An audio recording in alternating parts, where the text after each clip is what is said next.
Guys, update terbaru berkaitan pasal Beyond yang ke-6, Putra tak nak rematch dengan Ronald. Apa dah jadi ni guys? So, selepas tamatnya main event yang penuh kontroversi di antara Putra Abdullah versus Ronald yang berkesudahan seri, match ni memang mengundang gila perbalahan di antara fans Malaysia dan juga Indonesia. Kalau fans Malaysia, ramai yang mendukung Putra, diorang kata sepatutnya Putra yang menang dalam match tu. Manakala fans Indonesia juga turut tak berpuas hati dengan keputusan perlawanan di antara diorang berdua. Diorang cakap Ronald yang deserve menang. Kalau ikutkan, ya memang betul. Dalam match tu, Putra ada buat beberapa kesilapan dengan melakukan pelanggaran ataupun illegal elbow terhadap Ronald sehingga kan belakang kepala Ronald berdarah dah pecah. Tapi korang kena ingat, disebabkan beberapa kesilapan yang telah dilakukan oleh Putra dah membuatkan point Putra ditolak. Sebabkan itulah result jadi seri. Yang mana kalau ikut point, Putra punya point lagi tinggi daripada Ronald kalau dia tak buat sebarang kesilapan. So, disebabkan result seri, kalau ikutkan perlawanan akan tetap diteruskan ke pusingan penentuan. Tapi malangnya Ronald dengan tim dia sendiri yang tak nak teruskan judgement result ataupun judgement match lah. So kalau ikutkan rules sebenar kick striking, memang tak akan ada result draw. Jadi tak nak Ronald memang tetap kena teruskan game walau apa jua sekalipun. Tapi kalau Ronald tetap tak nak teruskan game, sepatutnya kemenangan automatik berpihak kepada Putra Abdullah disebabkan Ronald dianggap tarik diri.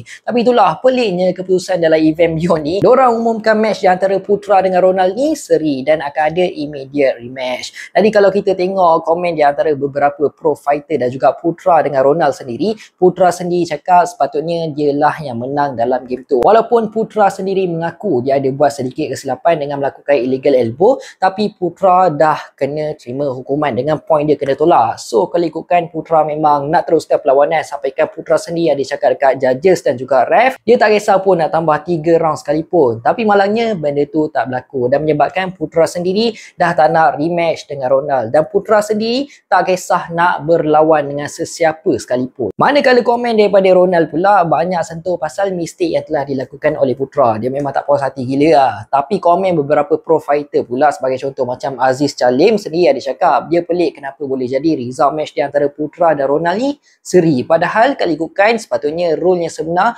Putra yang menang dalam game tu. Kalau Ronald tak boleh nak teruskan perlawanan. Kalau ada netizen yang komplain berkaitan pasal Ronald tu cedera lah, kepala dia pecah lah semua tu. Biasalah guys. Benda ni biasa dalam combat sport pecah kepala lah, darah-darah semua tu. Kalau tak nak luka ke apa, baik kau main batu seremban je lah. So disebabkan ni berkemungkinan besar rematch di antara Putra dan juga Ronald tak akan berlaku. Dan aku sendiri setuju lah dengan keputusan yang dilakukan oleh Putra. Lagipun obvious sangat lah guys, keputusan judges dan juga ref dalam event Beyond ni bias gila. Kalau selagi fighter Malaysia tak boleh nak KO kan fighter daripada Indonesia, selagi itulah result dia fighter Indonesia lah yang akan menang. So pendapat korang macam mana pula?